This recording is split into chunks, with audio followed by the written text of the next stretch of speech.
2, 4, 6, 8, 10, 12, 14, 15,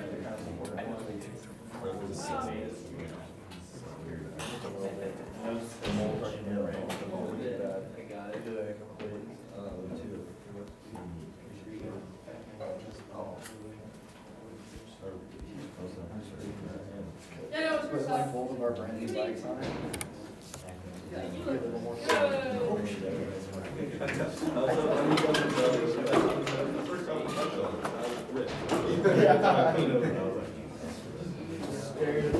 Okay, let's get started, huh? Apparently the bookstore does not have chalk. I'm going to try somewhere else, all right? But I'll get it. I promise I'll get it because I want to show you this shit. I'm not crazy, all right? The other thing I want to show you, if you guys are looking for something to do over the summer, all right, a friend of mine, they're a contractor in town, a couple brothers, Tobin and Phil Cruz. They're a contractor. If you're interested, come talk to me. I can give you this flyer. I'm going to hang it up on the board outside the civil engineering department, okay? We do a lot of construction projects around town, up on campus. They built like a 3-story building behind Kohl's. Kind of a little bit of everything, residential, commercial, industrial. So anyway, if you're interested, that's an opportunity. Come talk to me. Oops, not 515, 208. Okay. So we're holding strong at about a week behind. All right, we're gonna make up some time here, I promise, at some point. We'll get there. So we're going to finish a few examples today. Hopefully we're going to get through all of stress transformations. The homework that's out there right now is due on Wednesday next week, right? 5 p.m. Then also next week from Wednesday to Friday, there's a quiz going to be available. Same sort of deal as we have had in the past, 5 quizzes, right? This is quiz 6. I also put out on D2L all of the remaining skeleton notes for the rest of the class, okay? So that's out there as well. We're getting there. After this week, we only have 6 weeks left, and then there'll be the finals week. It's just hauling ass, right? It's cruising. It goes by so fast. So, and then pretty soon here you'll be no longer sitting in any of these classrooms, which would be great, right? Out in the real world. So, we were going through an example on Wednesday where I was nice enough to give you this nice big Morse circle, right? Made things easy. We calculated what the stress state was, right? Or they gave us the element stress state, right? That's the top right. But we from that could derive our Morse circle. So we established our 2 faces, our Y face and our X face. We plotted it on Morse circle. Then they asked us to determine the principal stresses and the maximum in-plane shear stress, all right? And then they wanted us to illustrate that on a displaced element. So that would look something like this, right? We had our original stress state. From our Morse circle derivation, we were able to rotate downward, or we needed to rotate downward 20.4 degrees or 40.8 degrees on Morse circle to establish our locations of our principal stresses. Depending on that X face, right? The X point we rotated, when we rotated the X face, it was actually on the left-hand side of the Morse circle, right? When we plotted it, the X was down here. We rotated up to our principal stress, our max, or our minimum for that case, right? Our compressive stress, 5.92 KSI. And then similarly, on the opposite side of our circle, right, 180 degrees from that, we had our maximum normal stress, or our principal stress, or sigma 1, and that was 11.52. We could orient a line that shows us, okay, if we were to cut our element, whatever this element came from, right? If we were to cut it along this face, right, a line that was along this face or parallel to it, we would get a compressive stress. If we cut a line that was perpendicular to that through our element, we would get a big tensile stress. So we got that. Then they asked us for determine the normal and shear stresses on the indicated plane and show these stresses on a sketch, right? So they said, okay, there might be something in particular associated with our structural element. Maybe we're connecting things together and we're connecting them in such a way that we have this plane here. Maybe there's a weld going on, glue, something like that, right? Where we want to know what's actually happening along a certain orientation. This 4x5 triangle. That 4x5 triangle, if we looked at what that would mean if we took our X face, right, and rotated it backwards to align with that face, right, that line that we're cutting through our element, we decided that that was 38.66 degrees. Okay, so I oriented an element, right? We took our XY axes, we rolled it back our 38.66 degrees, and we got this line right there, right? And we put an element oriented to that orientation, and we want to know, well, what the hell's going on all four sides of that element, right? What's going to happen along this line, this 4, 5 triangle line? Well, that would be what's happening along this face, right? And then similarly, if we cut a line that was perpendicular to that, that would be our Y faces, right? This would be what's going on in our Y faces. So in order to do that, we now can go to Moore's circle. And when we go to Moore's circle, we started with our initial stress state of our element, right? That's what's shown up on the right. And we need to rotate now 38.66 degrees, right? How do we rotate 38.66 degrees on Moore's circle? 2 times that, yeah. You said that. Nice work. Calling you out today. Nice work. You rotate 2 times that, right? So we take our theta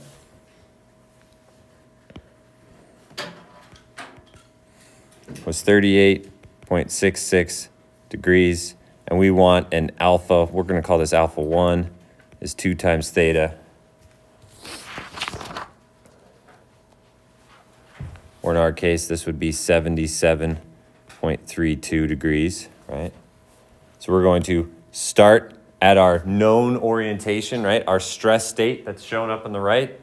And we're going to rotate backwards or counterclockwise, 77.32 degrees. Well, that's already there for us.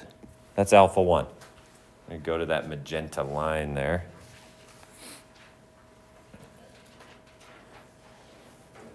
If we go to that magenta line, right, our Y face, the blue arrow, right, the top and bottom of this stress element, it was right here, right? And we're going to rotate backwards. So now that point, that Y face is now this point.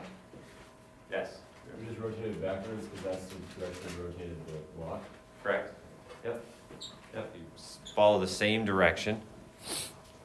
So we rotate backwards. That Y point now becomes the T point.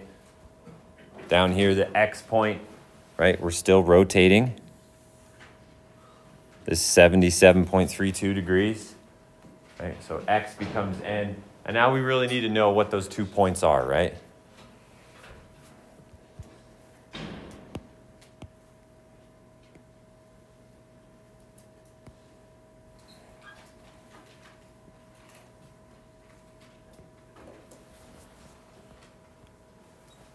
So we really need to know what's going on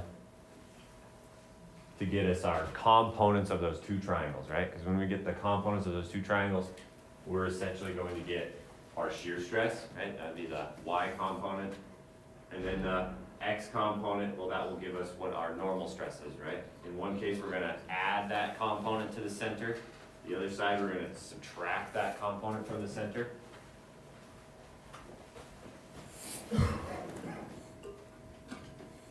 We could similarly do the same thing if we did this, right? We could look at this lower angle. Same thing, right? The components are going to be the same. So if I looked for the angle beta,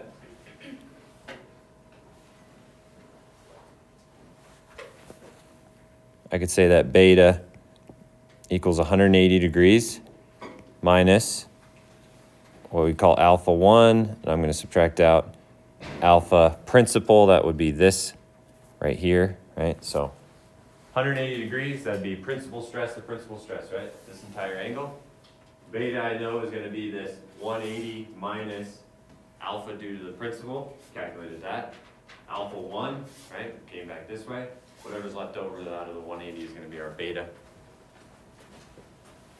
So I'm going to say beta now is equal to 61.88 degrees. Well, if we want to figure out our components of that, right, we're going to do some sines and cosines. If I wanted to know what my big Y was and say my big X, I would say that Y equals R sine of theta, right? Or I guess we should just say sine of beta. So 8.72 sine 61.88. We get 7.62 KSI. X, same thing, just with a cosine now. We end up with 4.11 KSI.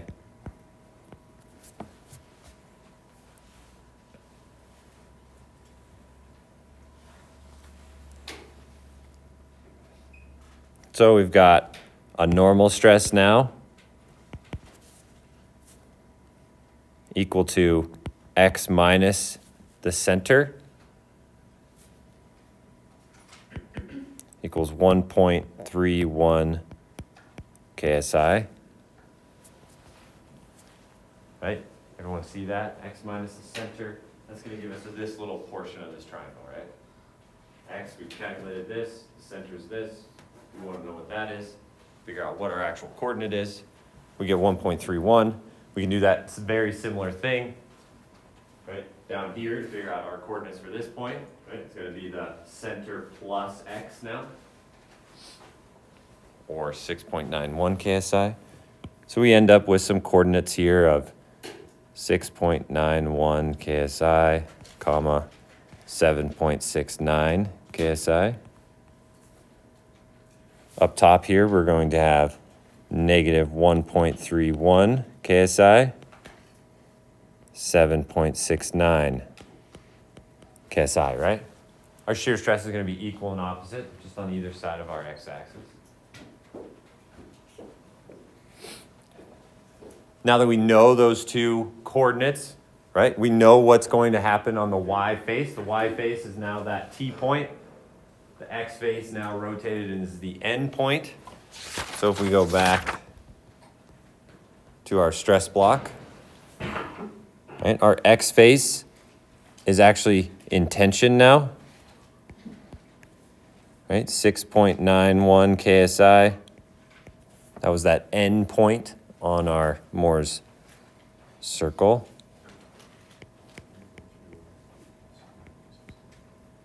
And then on our y face, we had 1.31 KSI.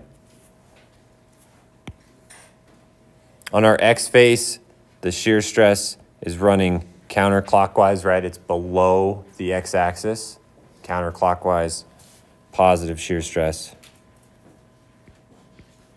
We got this going on, 7.69 KSI.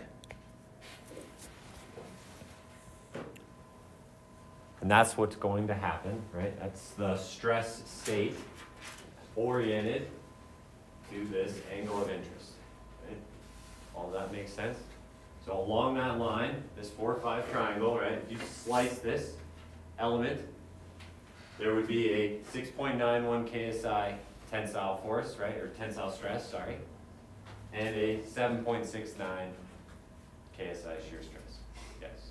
When we put that point on the graph for T, is the 7.69 negative as well? Or no? I mean, it would be a negative because that would be our y face, right?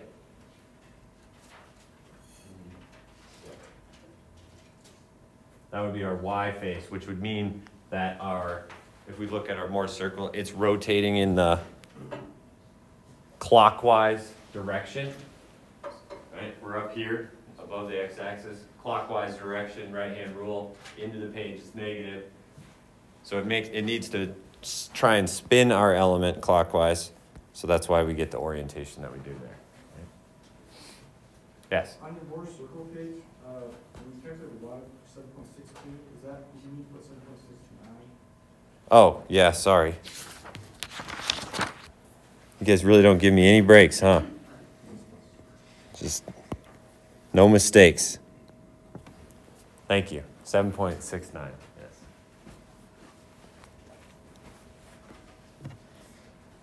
$7.69. Okay. Any questions there? Last question, right? Determine the absolute maximum shear stress at the point, right? Well, if we look at our Moore's circle, right? We have sigma 1 and sigma 2. We already calculated that. we know from our previous discussion that we have a sigma 3. That's the stress on the z-axis face, right? We always say that that's 0, and if it's 0, that means its point is going to be sitting right here, right? Shear stress is 0, normal stress is 0. So we're going to have 3 points, sigma 1, sigma 2, and sigma 3. We're going to draw circles between 1 and 2, 2 and 3, and 1 and 3, right? In this case, we drew a circle between 1 and 2, right, or maximum and minimum, and that encompasses our sigma 3. And so when we draw all 3 of our circles, the original circle we have, right, the xy plane, that's going to be our biggest circle. Right? If this circle happened to be out here, right, and then our sigma 3 was outside of our original Mohr circle, well then we would have a circle that would be bigger than that using this sigma 3, right?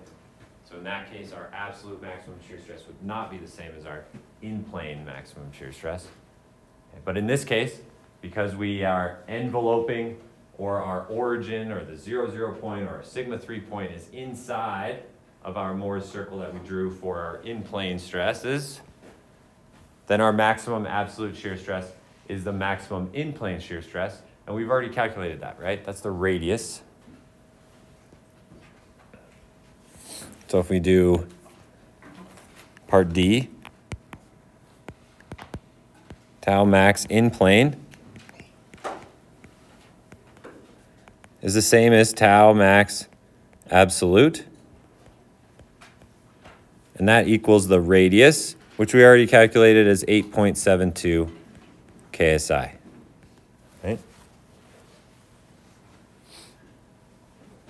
That was easy.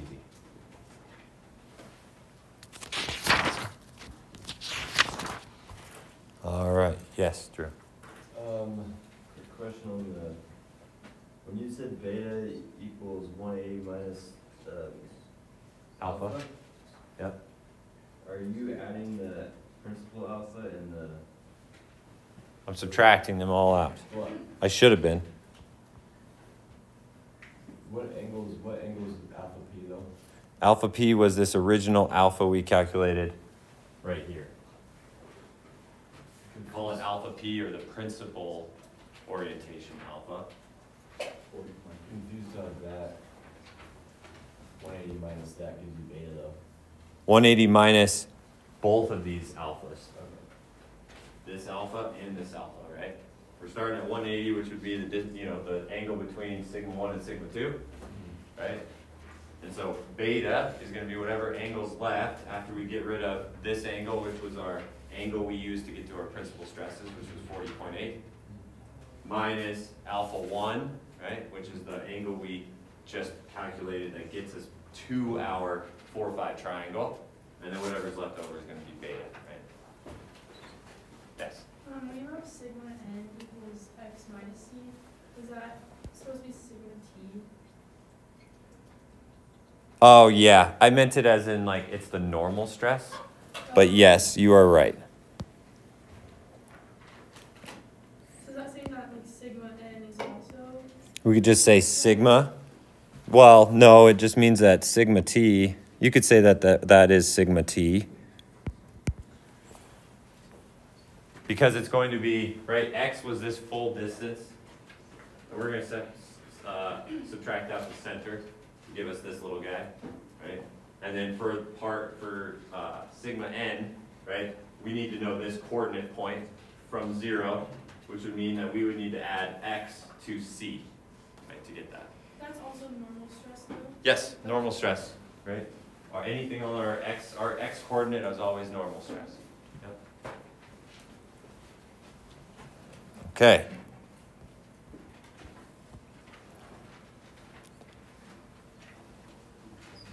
Okay. I might give you, well, I'm going to give you, and I can't remember, it's the homework at the quiz, somewhere out there, all right?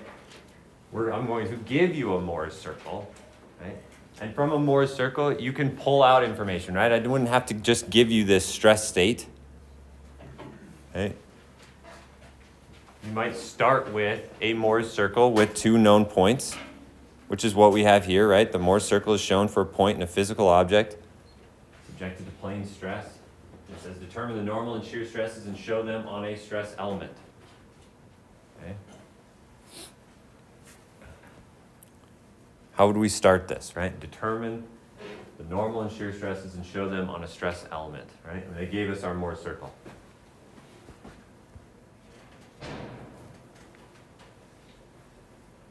Anything? Nothing? Don't want to try this? Coordinates for X and Y. Yeah, find the coordinates for X and Y, right? Our X point is going to be the stresses on the X face of our little stress element, right? That little block. Y is going to be the stresses on the Y side. They gave us a grid, they gave us a scale, right? We could figure out our coordinates. So based on that, what are the coordinates of this point? Is it big enough for you? Every one of those grids is 10 megapascals. What's the coordinates for that point?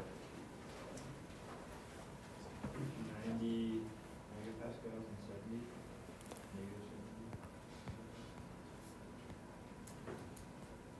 Can I say 80? 1, 2, 3, 4, 5, 6, 7, 8.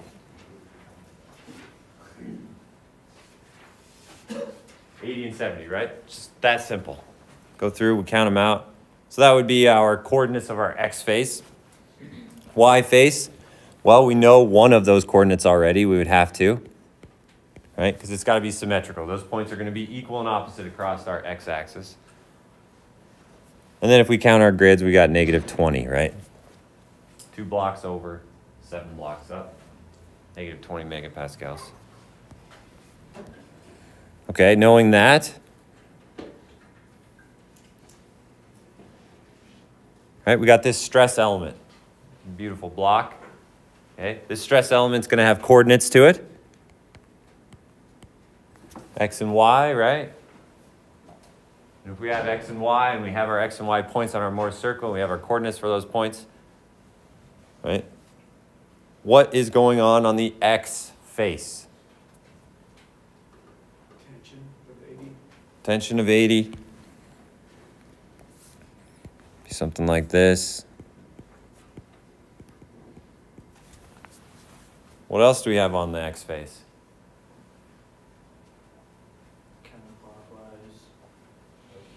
Counterclockwise, shear stress, right? So on this side, which way is the arrow pointing, up or down? Up, right? Yep. So we got this going up. This is going down. Once we have these, we got these. Could say it's the 70 megapascals. Easy enough. What's going on the Y face?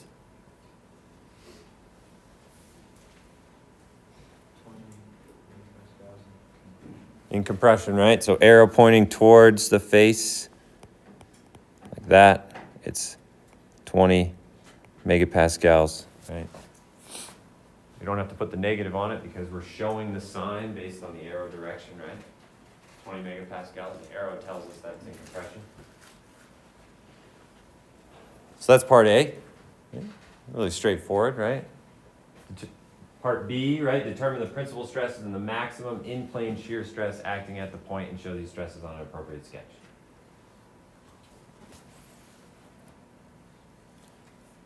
Well, principal stresses, if we look at this, right? Our maximum and minimum stresses, or our points at which we have 0 shear stress, right, and all normal stress. In order to get to those points, we got to make a rotation. We're going to rotate downward. I'm going to take that X point and rotate downward our angle alpha.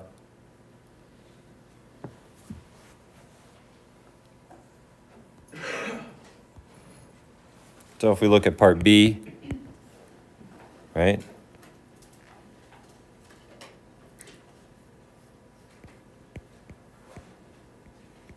Take the inverse tangent of opposite over adjacent.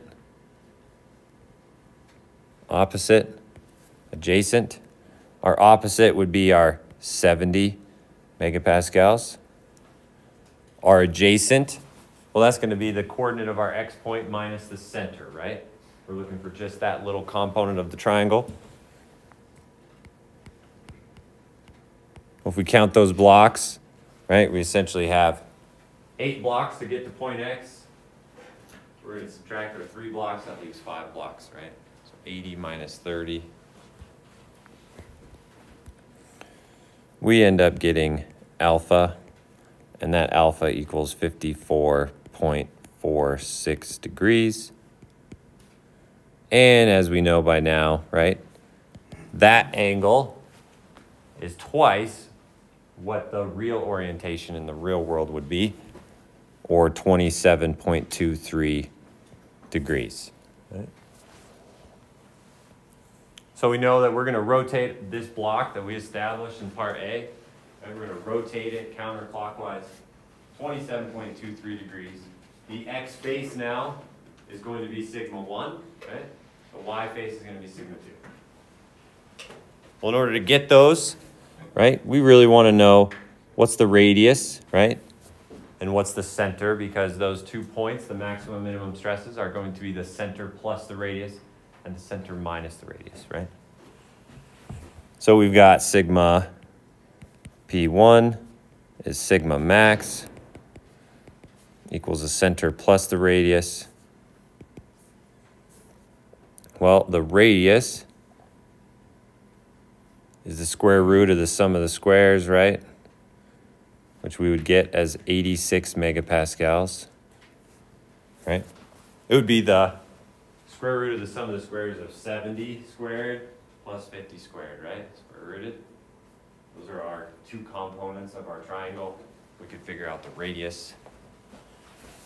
The center, we already discussed, right, is at the 3rd block over from the origin, or 30 megapascals.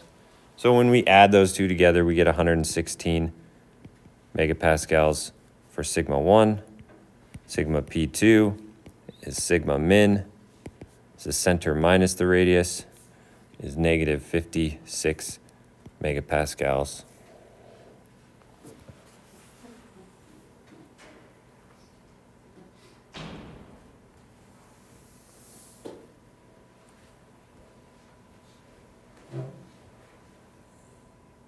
So how would we depict this? Well, in the homework, I ask you to draw me a diagram that's going to look just like this, okay? And what does this diagram depict? Well, this diagram depicts 3 things. 1, the current stress state, right? The principal stresses, that's what these 2 are. And then the stresses at our maximum shear stress, okay? Well, how does that all work out? Well, this is our initial stress state, right? Got that? We figured out that our alpha, right, related to a theta of 27.23 degrees. So we rotate counterclockwise, drew a line. Okay. We took the x-axis, rotated it counterclockwise. We draw a new line. That new line, we orient a new stress block on top of it. Okay. And we can ignore these stresses for now. Just look at these guys. When we orient that new stress block up there, our x face, right, it started out as 80 megapascals. But as we know, we rotated counterclockwise, and that x face now became our principal stress 1, right? Our principal stress 1 was our maximum stress, which was 116 megapascals positive, which means it's in tension. So on the x face, boom, I put my tension stress 116. On the y face, well, that's the other side of our Morse circle. We calculated that as negative 56. So we put that in there as well, right? 56 megapascals in compression. Okay. And then when someone asks us, well, what's the maximum in-plane shear stress? Well, the maximum in-plane shear stress, right? If we went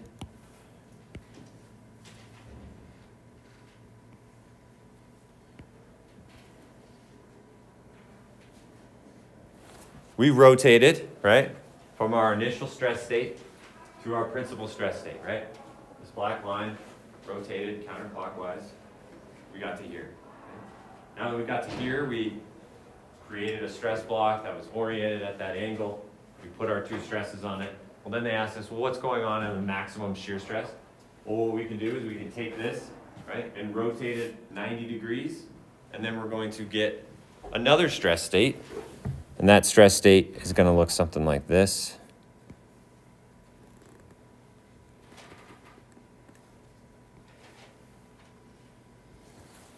right? This is 90 degrees. Well, we know when we rotate 90 degrees on Moore's circle, we rotate 45 degrees in the real world, right? So what does that mean? Well, that means if I slice this block at a 45-degree angle,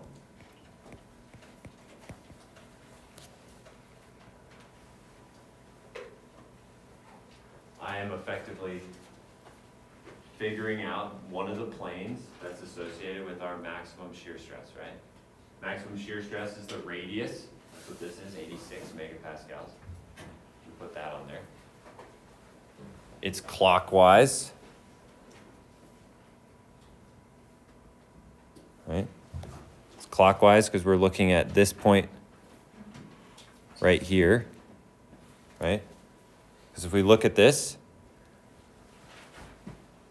zoom in here, right? We're essentially taking this plane, right, which is our y face, and we're rotating it 45 degrees, right? So we're going to look at the y point, and that y point is going to give us the stresses that we would orient on this plane. Does that make sense? Okay. The beauty of this is it allows you to depict everything, principal stresses and the shear stresses, all on one little block, right? So all we're doing is we're rotating another 90 degrees, which is 45 degrees. And we're just going to provide what's going on that point, okay? Or on that face. So that's what that does, right? So we just essentially took this point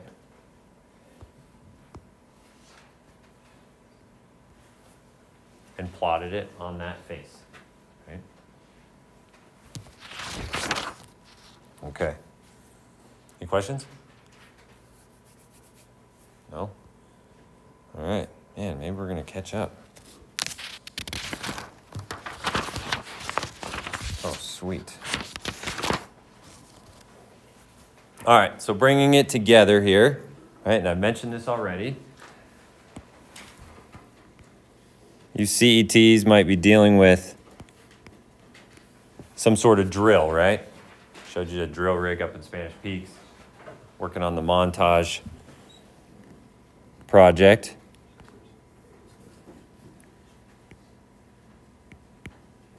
If we drew a free body diagram, that drill is going to have some torsion on it, right? We're twisting it and we're also pushing it in the ground at the same time. So it's going to have compression and torsion, right? I'm not going to leave you METs out of this either, right? Can't forget you guys, your sensitive group. Right? So we might have a prop and a drill. Right? And depending on the loads imposed, right, we might be trying to push the ship forward along some waterway or back it up, okay, try and park it. Right? So we're going to have some compression or tension on this shaft, some torsion on this shaft, right? We know that those loads create stresses, right?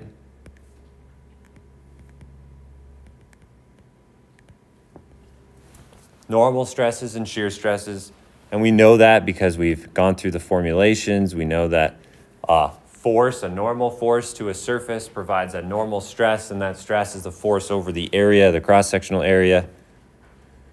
We know that in torsion, we get a shear stress based on those shear strains, and it's based on the applied torque, the maximum radius, and this polar moment of inertia, or J term that we developed, right? So we're going to have some sort of normal stress and shear stress. And in this case, we had an example and we decide to look at a stress block. Maybe the stress block was sitting on this shaft. Maybe it was sitting right there or on that propeller shaft right there, right? And we did our analysis just like we normally did, and we came up with our stress state. And we said, well, we're going to have a compressive stress. Say it's 12 KSI.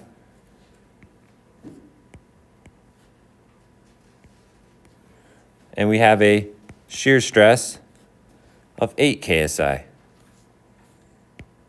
Got to have some coordinates here. So we run our analysis. We do F over A. We do TC over J. We figure out the directions of all these stresses, right? Compression, clockwise, counterclockwise. We came up with those stresses. And you decided that you're going to go out and steel rack and build this thing, right?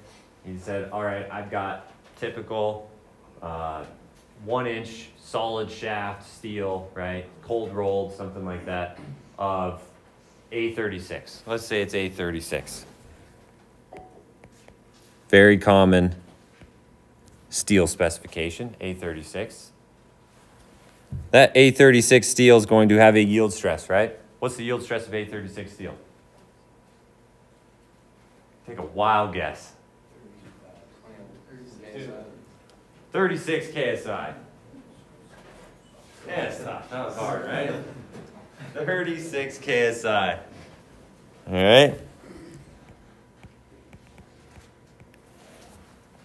That's insane, by the way, right? If you had a 1-inch square piece, like just a 1-inch cube, 1 by 1 by 1, and you put it in a press, right? It would not yield, right? It would not undergo permanent deformation until you put more than 36,000 pounds on it, right? Steel. Fucking sick. It's so cool, right? That's a lot of weight, okay? And you can go to Pacific and buy your own, right? I mean, it's so cool. Okay, so we got A36. You go out to the rack and grab it. It's got a 36 KSI yield stress, right? I want to sleep at night. Oh, well, I guess there's a few more things we need to know. One is the ultimate stress, there's a sidebar here. It's 58 KSI for A36 steel, okay? You get into the design industry when you guys leave here, do some internships, okay? These numbers might be ingrained in your head, okay? Sigma Y 36, sigma U 58. The yield stress with respect to shear, okay? A lot of von Mises, more circle stuff, principal stress interaction, stuff like that, okay? What they usually have come up with is it's about 0.6 times the yield stress in the normal direction. So what does that mean? Well, that means our yield stress due to shear for A36 steel is about 21.6 KSI, right? So we've got all these known material properties now, right? We grab it off the rack. These things are pumping in your head. Like, all right, I know this thing's strong as shit. I'm going to use this shaft. I think it's going to be fine, okay? On top of that, though, hey, I want to sleep at night. I'm going to use a factor of safety of 2.5.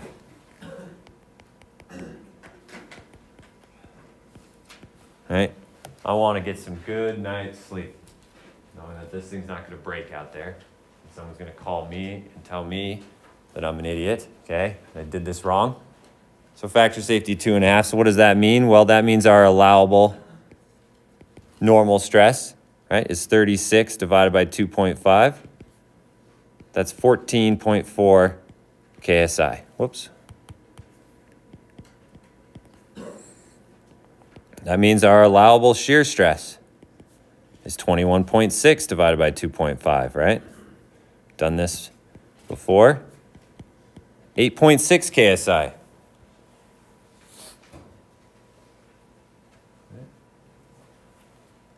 Well, we know the stress state, 12 KSI. We figured out that it was 8 KSI, or shear stress was 8 KSI. So our normal stress is 12 KSI. Well, that's less than 14.4 KSI, right? That's what we always try and do. We want to try and make sure that our allowable stress is greater than our stress due to demand, right? Capacity greater than demand. Demand greater than capacity, not a good thing, right? So we're less than our allowable capacity. That's awesome. I'd be pumped. Grab the right piece of steel. Similarly, if we look at the shear stress we devised based on our free body diagrams, right? We would draw, figure out the internal forces, and based on our equations, we could figure out our stresses, relate those stresses to allowable values. Boom. We're looking good, right? Are we done? Would we be jacked about this? Would we go any further? What would we do? Could we do anything? Would we walk away or start welding? That's what you just start welding? More circle. More circle, right? Spent 2 weeks on it now, and one of you says keep going, right? More circle. For what? For what? Yeah, for what instance? Like, See what, For what? Tell him. Why? Do you know? see where your max shear and max stresses are in. Yeah, maximum principal stresses and shear stresses. It might be okay. Let's just do this, right? We're going to plot this shit. Boom. X coordinate, Y coordinate. Okay. We have a known stress state. We have an X face. We have a Y face. The X face, right? We have 0 normal stress. Okay, so we know we're going to be on this Y axis, right? But we have a shear stress of 8 KSI. It's in the clockwise direction, so it's negative, so it's up above. So I'm going to plot the X axis. It's going to sit somewhere right here. Similarly, I'm going to plot the Y axis. It's going to be equal and opposite across our Y or our X axis. I'm going to draw a line like that. I'm going to draw a beautiful circle like that. Okay, it's going to do something like that. Now do you see what might be the problem, Drew? Okay. This is the stress state that we just related. All hunky-dory. Let's do it. Let's charge forward, right? We're going to rotate, and we're going to need to find our principal stresses. This point up here, right? This is 0, -8, right? Knowing that this is positive shear stress, which is counterclockwise. This is clockwise. This is our normal stress. Our point down here, well, that's -12, 8, right? It's 12 KSI in compression, 8 KSI in shear. Our center point based on this, well, it's halfway between 0 and -12, so we're at -6, 0. Our radius, I'm gonna jump pretty quick here. So radius is 10 KSI. Well, what would that be? Well, that would be our 6 squared plus 8 squared square root, right? That would give our radius. 10 KSI.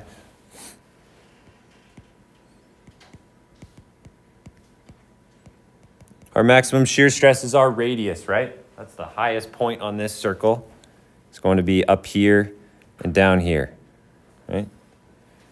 That means we're at 10 KSI. That point up there is going to be -6, 10. 10 KSI. Similarly, right, we would want to know our principal stresses. So we've got sigma 1, which is this point out here, and then sigma 2, this point over here. So we add the radius. So we have -6 plus 10. That's 4 KSI. I cannot write right now. It's KSI. Sigma 2, well, that's the center minus the radius. -6 minus 10. 16 KSI.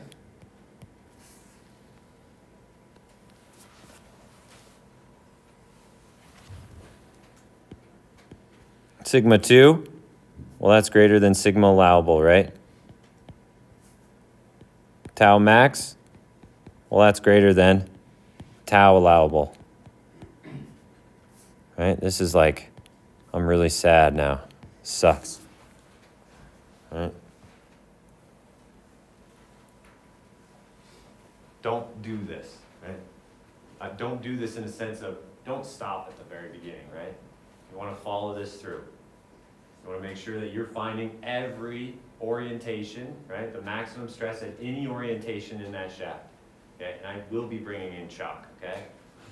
We'll be doing that, right? Apparently the bookstore doesn't carry it, yeah. So then that angle there, half of that angle would be like where your drill bit would break, right? Like Yeah, yep, that's the angle of failure. yep, Essentially. for sure. Yeah, it would depend on, well, it would depend on which one you got to first, right? The other thing that I'm not, in this is that these allowable stresses, right? Our real yield stress is 36 KSI and our shear stress and yield is 21. Both of those are greater than that, right? This is another little lesson. Okay? Factors of safety have saved more lives than we will ever know. Okay? Because shit like this happens on the design side. All of us, right? Okay? Factors of safety are not only just out there for someone that decides to use a shovel in the wrong way, right? It's also there to kind of help us as designers as well, right? It shouldn't, right? But it happens. Okay? Yeah, Drew. How would something like this get to that angle? And how would we get put in this situation? So it's not necessarily the fact that you put the shaft in that angle. It's the fact that within that shaft, there is an orientation where the shaft is actually trying to split apart, right? With 4 KSI of stress. Or it's trying to get crushed with 16 KSI of stress. Okay? It's not that we're going to take the shaft and move it. And that's why the chalk is an amazing thing because, you know, we're putting a shear stress on it, right? So the initial stress state for our, if we had a piece of chalk and we were going to, we put torsion on it, right? We have this piece of chalk. We're going to twist it one way, twist it the other way in our hands, right? And so if we looked at a block of this element, right, a little element that was sitting on this chalk, this is the stresses that it would see, right, that we would look at. But when you twist it, right, you essentially found the 2 points on the y-axis, right? It'll be here and here because our normal stress is 0. But then you start rotating that, right, and you start looking at not just breaking it along this plane or breaking it along this plane, because that's what these are, right? This shows you the stresses along a plane if you were to cut it horizontally or cut it vertically. But you start cutting this chalk at any given angle between those two, and you're going to end up getting normal stresses that then the chalk can't handle, because it can't handle much in tension, right? It's very, very brittle. Yes? Is the next step when you use the 2 circles, or is that You would always want to make sure that you would consider, in this case though, right, our 2 circles, our other circles would be right here. Wow, that one was an oval, right? But those would be it, right? You'd have your 2 circles in there. But if you had a stress state where this red circle was outside of the y-axis, then you would want to look at, okay, well, now that we are working in the real world and it's 3-dimensional, right? We got this block here, cube. It's not just this 2D square, okay? There's a potential that we would have a larger shear stress than what we even calculated, right? Based on in-plane stuff. Yeah? So like when you put the thing and twist it, is that like the angle alpha theta or whatever, is that what angle it will break at? Yeah. Okay. Yeah, and if you put something in pure torsion like this, okay, when I get this chalk, okay, I'm really building this chalk thing out, right? When we get this chalk, it's going to be at a 45-degree angle. And we know that that's going to be at a 45-degree angle because we're going to start with, if I do this really quickly, right? Our circle is going to be centered over the origin because our initial stress state looks like this, right? No normal stresses. So what does that mean? Well, that means my X and Y points are right here and right here, right? This would be X, this would be Y, for instance. And so in order to find the maximum stresses, we're going to need to rotate 90 degrees on Moore's circle. Well, that would be 45 degrees in the real world. So in that chalk, in one direction, it's trying to get pushed together, right? Compressive stress. And then on the other way, 90 degrees to that, it's going to be wanting to pull apart. And chalk sucks in tension, right? It's just going to snap apart. I hope so now. I'm really building this up. I hope it happens. Okay. All right. That is stress transformations. All right. We're going to start equilibrium on Monday. Don't forget the homework's out there. I know you guys are just so excited to start it.